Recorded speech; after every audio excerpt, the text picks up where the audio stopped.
President, fellows, guests. Many of you may have seen the exhibition Fake, the Art of Deception, held in the British Museum in 1990, showing that the forging of documents goes back to the ancient world. Medieval documents forged to alter the sense of history, to establish ancient rights, abound. Later forgeries could be motivated by political or ideological motives or by sheer greed. The trade in antiques has always attracted its fair share of crooks, and the antiquarian book trade is no exception. Unscrupulous dealers and even less scrupulous forgers took advantage of the gullibility of collectors, of their wish to possess the object of their interest, an urge that can lead to the abandonment of all critical faculties, resulting in a vulnerability at the mercy of exploitation. The history of the book trade is full of collectors who wanted to possess books not in the first instance to read them, but not for their texts, not even for their illustrations, but for their appearance, their outer clothing. The attraction of luxurious bindings showing brilliant gold on glowing leather or vellum, elegant arabesque lines and intricate interlace is easy to understand, and so is the attraction of owning something that has been held by the hands of famous figures from the past, such as this binding for Henri II or this binding for Diane de Poitiers. The antiquarian interest in earlier collectors goes back as far as the 17th century and was rife in the 19th, when more and more collectors wanted bindings with an illustrious provenance. As the best known antiquarian book dealer in London, Bernard Quaritch, put it in 1889, I quote, "The same feeling which formerly prompted the veneration for bits of the true cloths, for the relics of saints and martyrs, inspires the modern book lover with a reverence for the volumes which are stamped with the emblems of his nobler predecessors." One such collector from the past, whose treasures retained great appeal, was Jean Grelier, a notary and secretary to King Francis I of France, and later one of the treasurers of France, now most famous for his splendid collection of books in fine bindings. Forgers have not been slow to latch on to his fame and his lasting appeal. And here you see an 18th century fake binding purported to have been made for him on the left, but in fact made to complete a 16th century edition of the works of Pliny in 4 volumes, one of which you see on the right.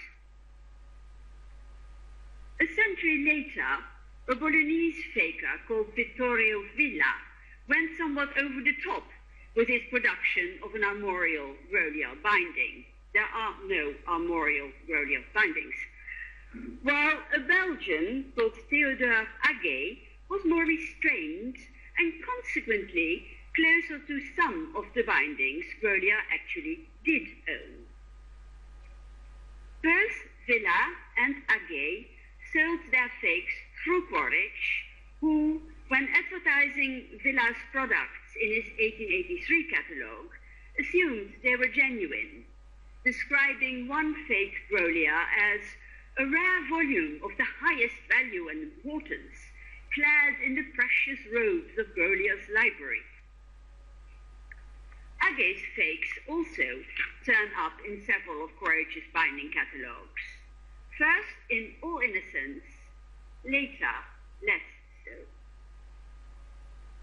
At the time, the vogue for collecting Renaissance bindings had grown at a much greater rate than the knowledge of the subject itself, and the available literature was meagre. Catalogues and books published towards the end of the 19th century were illustrated with varnished and embossed chromolithographs, visionary ideals, resembling not really the 16th century original binding, but its 19th century pastiche. Where did these fakes come from, and how did the forger disguise himself? What follows tells the story of a successful deception inspired by greed and pride.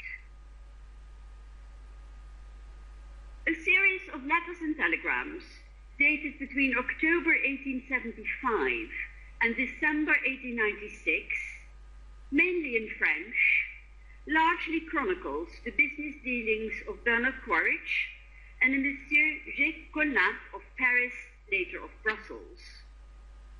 The bulk of the correspondence shows the supplier, Collin, offering books in splendid Renaissance bindings, the bookseller, Quaritch, trying to place them, sometimes with difficulty, but usually successfully, albeit not always at the requested price, and occasionally having to return books that remained unsold.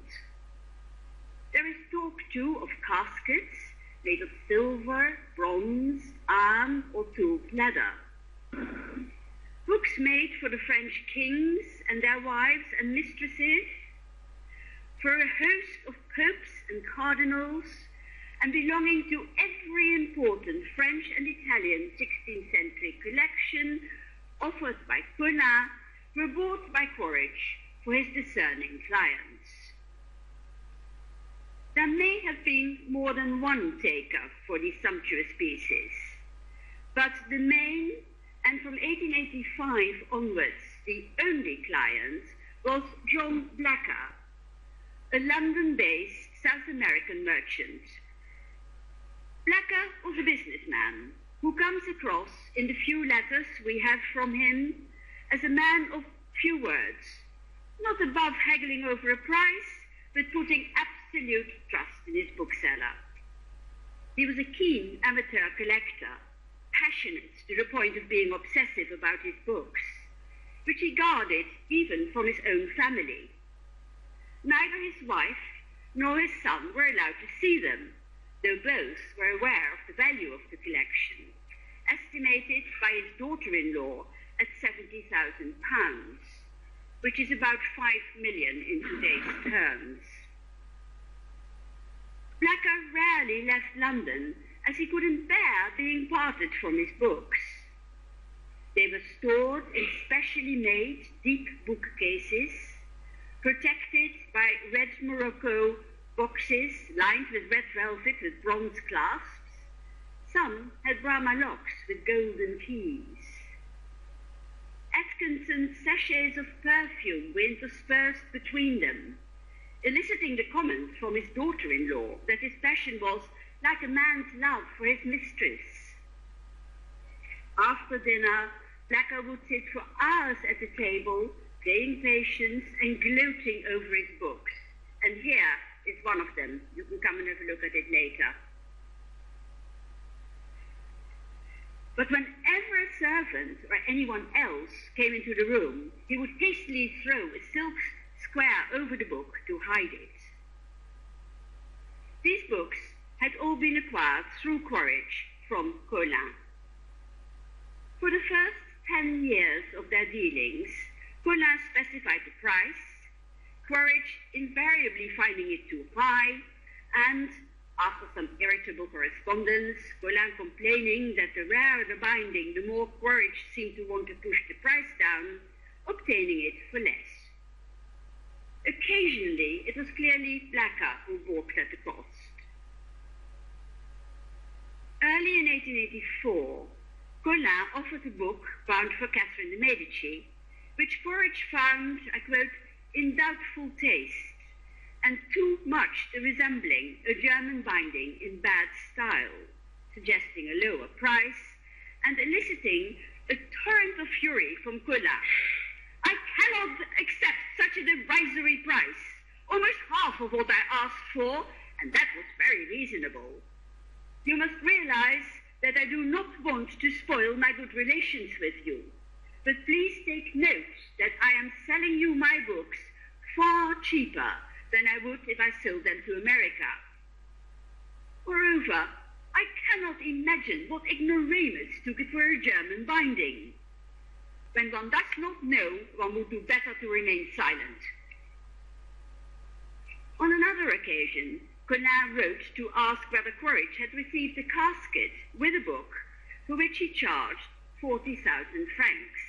40,000 francs is about £1,600 in those days. And then a month later, I am furious to have been offered 17,000 for the casket. This is a bad joke. Before I answer your client, let me know what I should say without compromising you. Quaritch advised him by telegram, be brief, insist on your price of 40,000 francs or the return of the casket. But both men had misjudged Mr. Backus' ability or willingness to pay. In a letter to Quaritch, Blacker expresses his disappointment, but as Monsieur Colin asks the impossible, he will have to return the casket. A letter from Brussels reads, please finish the business of this casket for the price of 17,000. Your client does well, and I do badly. After this exchange, Colin appeared to rely increasingly on Quaritch's assessment of what price to ask. And there are remarks like, please sell them as expensively as possible. Or, tell me, how much do I demand from your client? Not only the price of the volumes exercised the seller and the agent, the condition was also discussed. From time to time, Quaritch complained of the books being sticky, which Colin explained was the result of the virgin wax, which is the best way of preserving old bindings, adding, if I had not looked after the books in the way I have done, they would not be in such good condition, nor so fresh. Moreover, wax or varnish do not diminish the beauty of the design, nor its splendor. In April 1884, Colin returned to Quaritch a binding for Pope Julius III, unvarnished, absolutely in its original state. However, Quaritch had graver doubts about this particular binding, and replied, concerning Julius III, I much regret that you have sent this back to me, because I repeat what I wrote before. This book must in no way see the light of day here again, especially not in the state it is in. My clients have already difficulty enough accepting a volume recently revarnished, but a volume so obviously restored throws serious doubts on its provenance and on the original purity of your previous and future consignments. Colin countered 3 days later, I only sent you back to Julius III after having done nothing more to it than remove the bad quality varnish. Now it is in its original state, absolutely without any retouching, underlined. You judge things too often as restored that have not been restored. Books, like pictures, need to be treated so as to preserve them for the future. Have you ever found a picture that has been revarnished 8 or 10 times lose its value? It's the same with books. Look at those that have passed through 20 sales, handled by all and sundry, and see what state they're in. That is not the case with my books, thank God. If some of your clients were connoisseurs rather than amateurs, they would not complain that the bride is too beautiful. In some cases, Quaritch's reservation went deeper than his concern about varnish or restoration. In August 1882, he acknowledged receipt of a parcel, but complained, what a pity that someone has amused himself by adding the arms of a Medici pope to the covers of a work which could not have been produced before 1536, which is 2 years after the death of Clement VII in 1534, the last Medici pope. I do not know how to present this volume to my clients. Collin's reply was airily dismissive. There are in the world so many things that we cannot explain that one more or less does hardly signify. Doubts about the condition and about the origin of some of the books increased.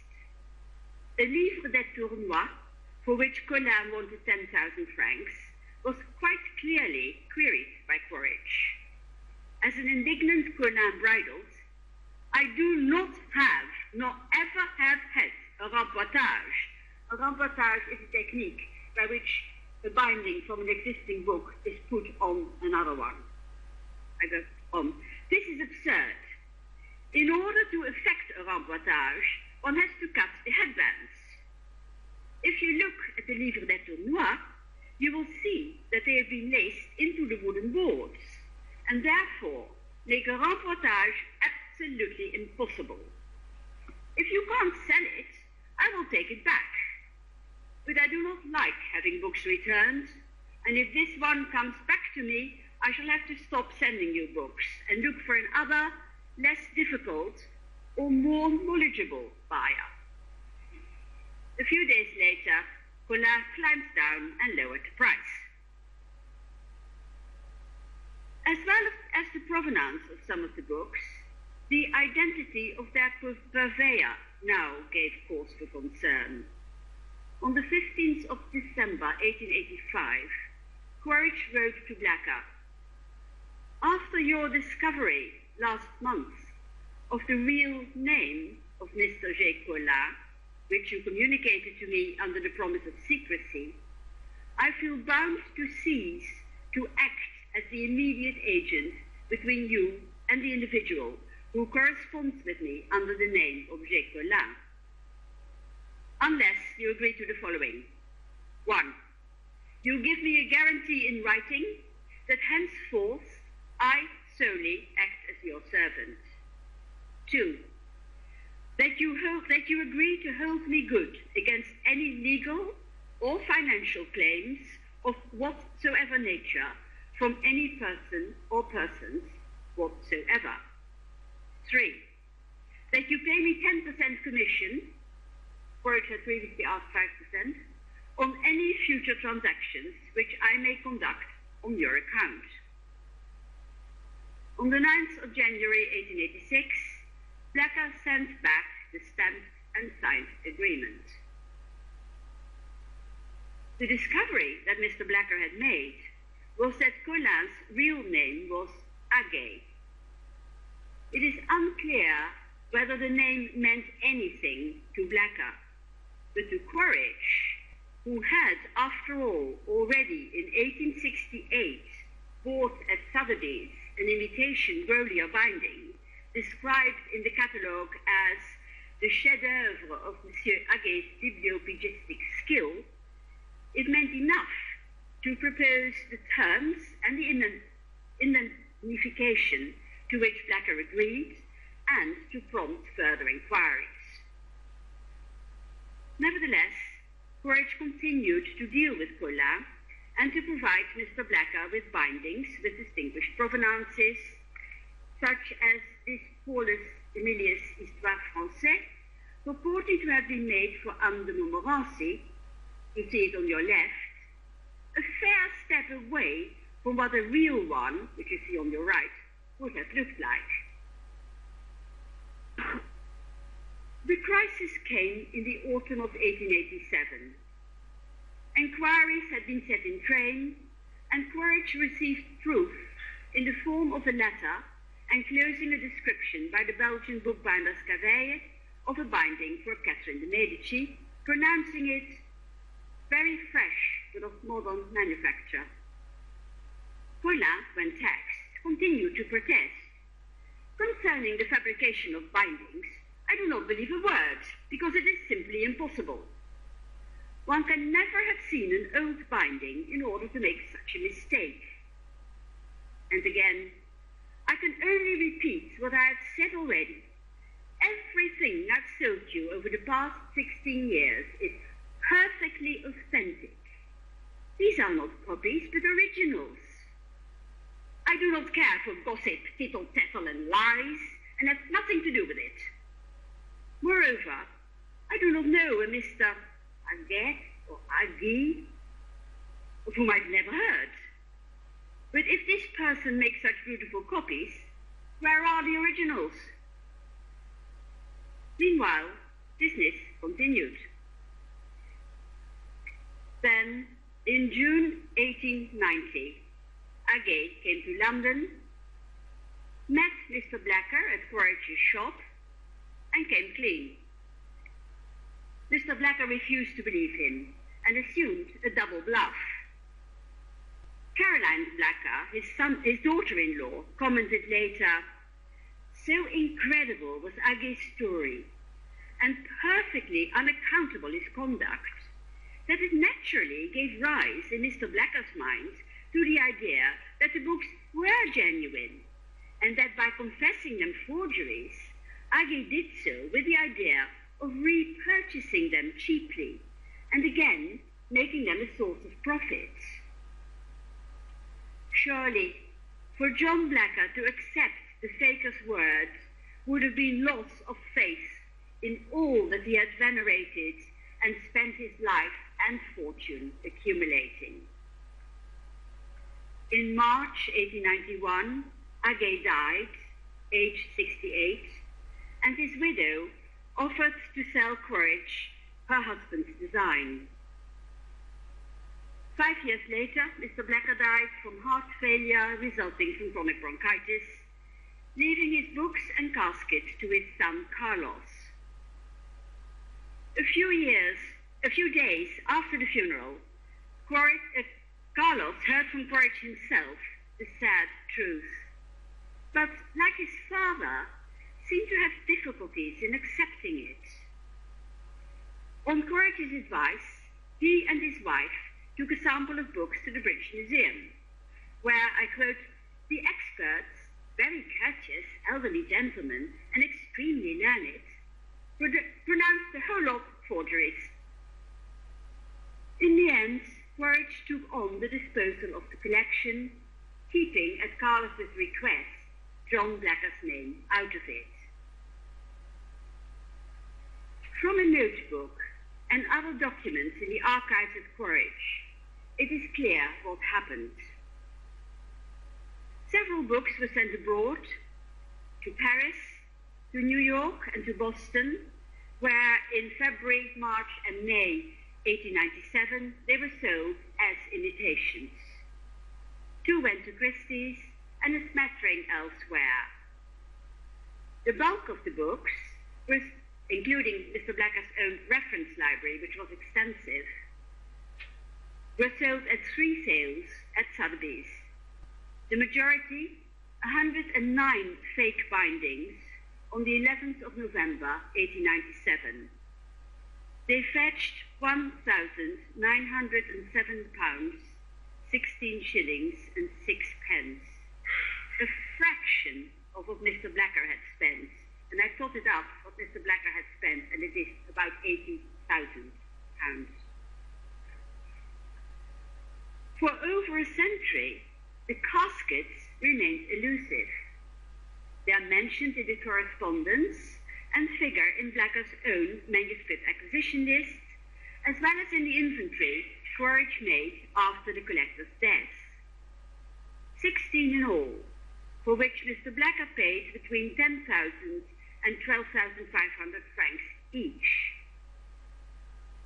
2 were sold at Christie's, each containing a book, 1 at the Hôtel Drouot in Paris, 1 at the Sotheby's sale in February 1897, also with a book, and a further 12 formed the bulk of a series of remarkable beautiful caskets by a modern artist from the collection of a gentleman deceased that were sold at Sotheby's from 1 to 3 March 1897. but none had been seen by anyone conversant with the story of the Backus library until recently. And before we embark on this, I want to express my deep gratitude first to Professor Michael Lowe, who gave me access, and in fact gave me the catalogue, Backus manuscript catalogue, and gave me access to other family papers, and to particularly Nicholas Paul Wilson, with employees of Quaritch, who let me roam free in their archive. But now we wind fast forward by 6.5 years. In the autumn of 1903, the architect George Hobart, FSA, bought in a junk shop on the south side of Oxford Street a casket made of oak and covered, he thought, with gesso work. It isn't actually gesso, I'll come to that later. On the external corners were small silver mounts with an embossed crowned initial H, and on the lid silver mounts showing embossed fleur-de-lis, as well as silver bows at the corners and in front of 4 small silver domes. In the center of the front and back panels of the box were small silver plaques with 3 interlaced crescents. In the center of the lid was an engraved pointed dome of what looked like Arabic workmanship. The painted surface of the casket was heavily decorated with arabesques and HD monograms, with these linked with small crescents.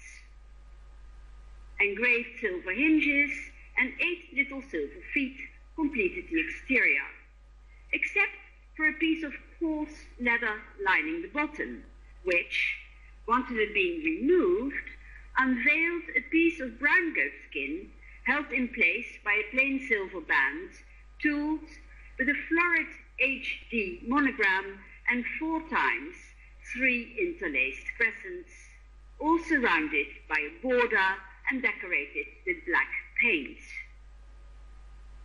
The interior of the box was lined with old red velvet, hardened in places.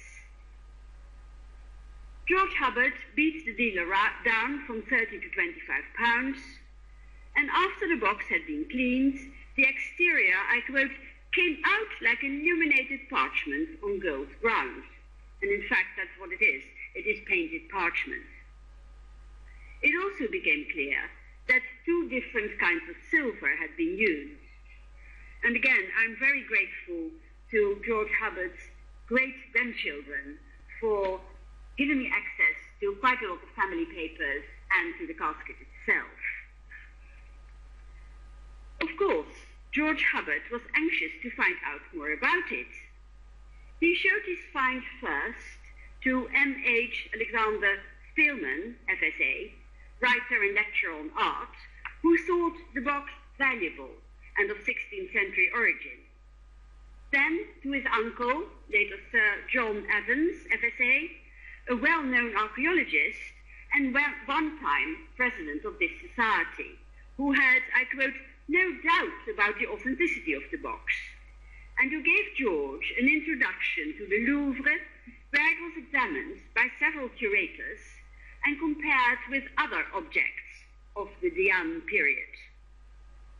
On that occasion, according to Hobart's own account of the visit, I quote, nobody seemed to question the genuineness of the box, but the incongruity of styles was a little puzzling. The box itself was judged to be made in Paris in the 16th century, but the decoration, especially its dome, showed an Oriental influence. The French experts guessed that a French box had been sent to the Near East with instructions as how it was to be embellished, instructions that were then misunderstood or misinterpreted by the Eastern craftsmen, hence producing this incongruity of design. According to Hobart, it was this very incongruity which indicated the genuineness of the antiquity of the casket. Surely, Hobart argued, a forger would have stuck to the true style of the period. However, when the authorities in the Louvre were asked for their opinion in writing, they hedged their bets. A letter George Hobart received from Monsieur Marquet de Vasselot, dated 20 February 1904, reads as follows. Dear Sir, a close examination of the photographs which you kindly sent me has not made me change my mind about your casket. It seems to me to have been made either in the East or in a country strongly influenced by Saracenic art by an artist who tried to copy a Western drawing without understanding it thoroughly. But it would be rather difficult to point out precisely where and when that took place. On account of the lack of style, I'm inclined to doubt whether your casket is really as ancient as the 16th century. But then, how could one explain the choice of those particular initials and emblems? Hoping that some clever man may solve the problem, I answer yours very truly. Next, Hobart went to the British Museum, where the box was shown to William Younger Fletcher, the then expert on bookbinding, who immediately recognized the leather as of the period. Mr. Fletcher struck up quite a friendship with George Hobart's mother Emma, and her letters to her son describe several evening visits during which Mr. Fletcher lent her his great folio on English bindings and pronounced himself as never having had a shadow of a doubt. And, to quote Emma, as he said of himself, he does know leather. But although Mr. Fletcher might have known leather, he certainly did not know about tooling. An even greater authority was Sir Hercules Reed, former keeper of British and medieval antiquities at the British Museum, and at the time president of the Society of Antiquaries, who roundly stated that the casket looked like a bonbon box made for the Paris expedition.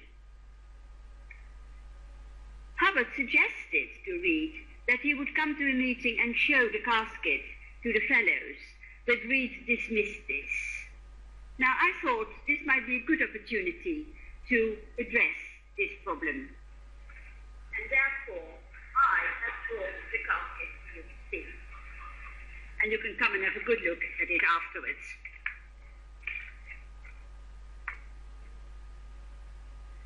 A textile expert was next in line. Professor Church, perhaps our greatest authority on woven materials, who judged the velvet lining to be velvet of the correct period, probably made in Lyon. Notwithstanding Reed's skepticism and the Louvre's uncertainty, George Hobart, supported by Sir John Evans, Fletcher and Church, firmly believed the casket to be an example of, I quote, the lavishness of the gifts bestowed by Henry upon his mistress, Diane. After Hobart's death on the 19th of March 1936, his family pursued the question of the provenance of the casket. His son Philip consulted later Dame Joan Evans, the youngest daughter of Sir John, first woman president of this society, a formidably clever and knowledgeable lady who expressed the view that the casket was all right, but that the dome was the top of an Eastern incense burner which had been stuck on later. Philip's daughter and her husband Brigadier Nielsen tried again in 1992. The Ashmolean was consulted, the Louvre again approached, the Victoria and Albert Museum and the Institute of Islamic Art at Trinity College Dublin were also asked their views, none of which were conclusive, although the general view at the Ashmolean was that the casket was likely to date from the 19th century. On the 14th of March 2000, Sam Fogg, well-known dealer in early books, art and antiquities, wrote to Brigadier Nielsen's son John, "The casket looks nice, but not 16th century to me." He was right, and so were the other doubters. When I was shown the casket in 2009, my suspicion about its origin was confirmed by the painted HD monogram with 2 crescents, which is all but identical with the tool used by Agay on one of the fake Blacker bindings. I've lost the mouse, but you see near the top of the binding. In Mr. Blacker's manuscript catalogue, together with the description of a coffret d'or, Henri II et Diane, containing a folio volume, is a rubbing of 3 interlaced crescents. And again, I brought that, and you can come and have a look at it. Identical in design, but slightly larger than that which we find on the bottom of Hobart's casket. The size of Hobart's casket really suggests that it was meant to hold an average size quarto book. Here then was one of the caskets, made by Agay, supplied by him under the name of Colin to Quaritch, who bought it for Mr. Blacker. And again, the monogram you see there. But which one? Attempts at identifying Hobart's casket in John Lacker's manuscript catalogue, in Quaritch inventory, and in the various sales, proved not immediately easy. Of the 36 books in Mr. Blacker's manuscript catalogue purporting to have been bound for Henri II and or Diane de Poitiers, only 4 are quartos, and of these, 2 are mentioned being contained in the casket. I brought some pages of the catalogue with me that indeed relevant to the casket and the books for Henri II and Diane de Poitiers. One was an Achille Bosch in a casket acquired by Mr. Blacker in 1882, probably sold in the Sotheby's sale of between 1 and 3 March 1897, but its size, which is given in the catalogue, is noticeably smaller than a book that would have fitted in Hobart's casket. It would have rattled around. However, in 1886, Mr. Blacker had bought Henry II Coffret Arabe, Arabesque, peinte, sur vélin, renfermant le volume Robert Gaga, riche garniture d'argent, for 10,000 francs.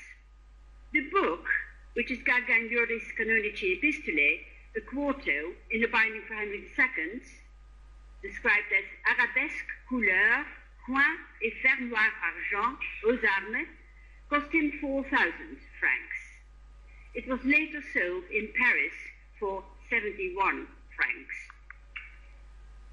According to the catalogue description, it also had the HD monogram and the interlaced crescents. However, the casket that had contained the Gaga was not sold at the same time.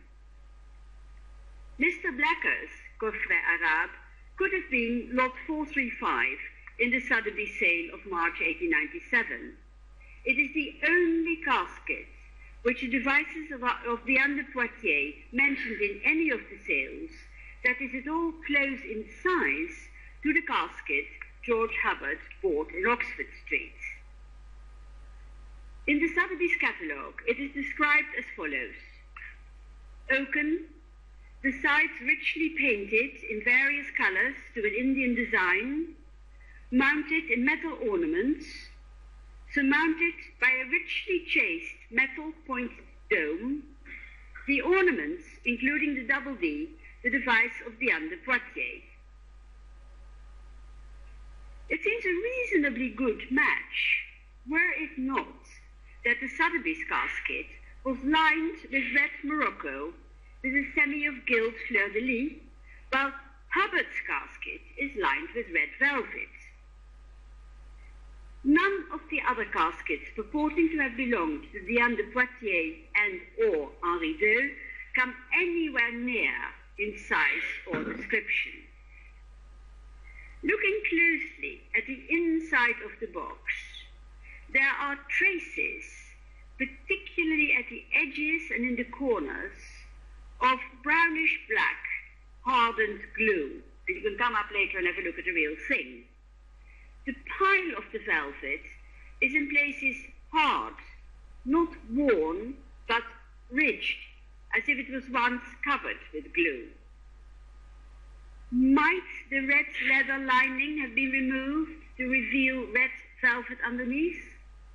And might the same person who hid the tools and painted goatskin bottom with a piece of dark brown leather also have removed the red leather lining?